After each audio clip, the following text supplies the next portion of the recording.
Olha, o vice-presidente Hamilton Mourão foi uma das primeiras autoridades ontem a ter contato, mesmo que à distância, com o presidente Jair Bolsonaro, que permanece no hospital depois da cirurgia em São Paulo. Mourão enviou uma mensagem a Bolsonaro repassando todos os últimos dados com relação à situação lá em Brumadinho, Minas Gerais.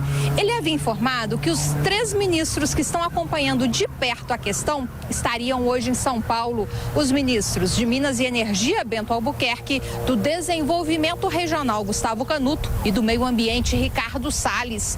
Por conta da recomendação médica, no entanto, o presidente Bolsonaro ainda não pode receber visitas.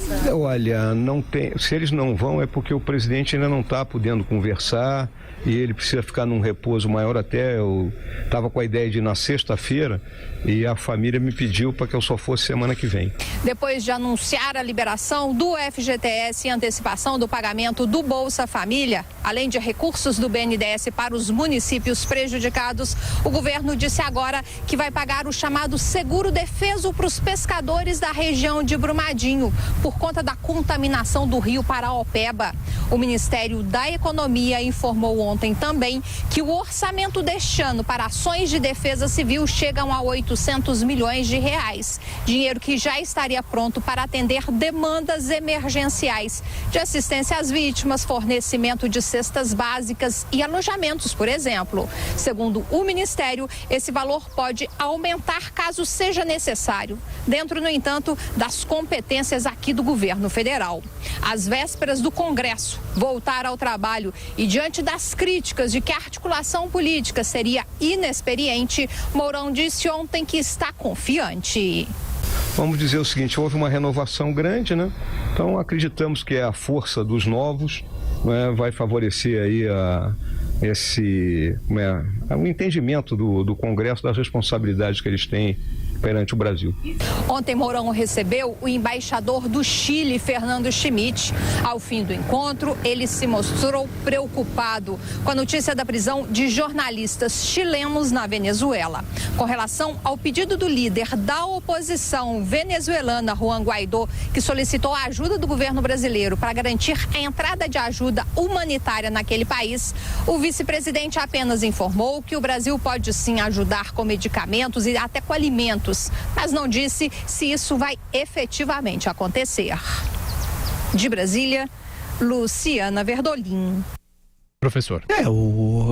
Rapidamente, né? A questão da Venezuela, o governo não é caminhando, o governo brasileiro, entenda-se, está caminhando muito bem, fazendo o que é para fazer na questão diplomática, tem a questão da presença do Grupo de Lima, está seguindo o que é correto tal, e há um isolamento diplomático por parte da Venezuela, né? Então, o que o vice-presidente disse é que como é que o Brasil está encaminhando tudo isso e nesse sentido está encaminhando bem. Só para fazer um registro, porque afinal a questão de Brumadinho é um impacto tão grande e não pode ser esquecido, o governo federal tem de sempre ser lembrado comparações. Eu acho que comparação ajuda muito no campo histórico, político e tal. A diferença, nós já falamos diversas vezes, mas você tem sempre de reafirmar, né? A diferença da ação da tragédia de Mariana, presidente Dilma, e agora do episódio Brumadinho.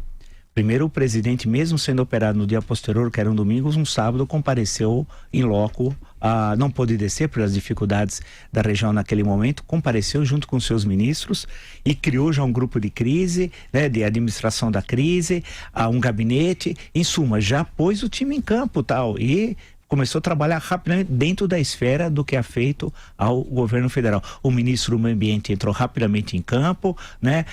Então isso é uma coisa que chamou a atenção, a mudança. Então isso tem de ser registrado, não é uma permanência, é uma mudança. Agora, há outras questões que são afeitas à estrutura legal do país, ao papel das agências. Isso já é uma questão muito mais complexa, a futuros licenciamentos, né?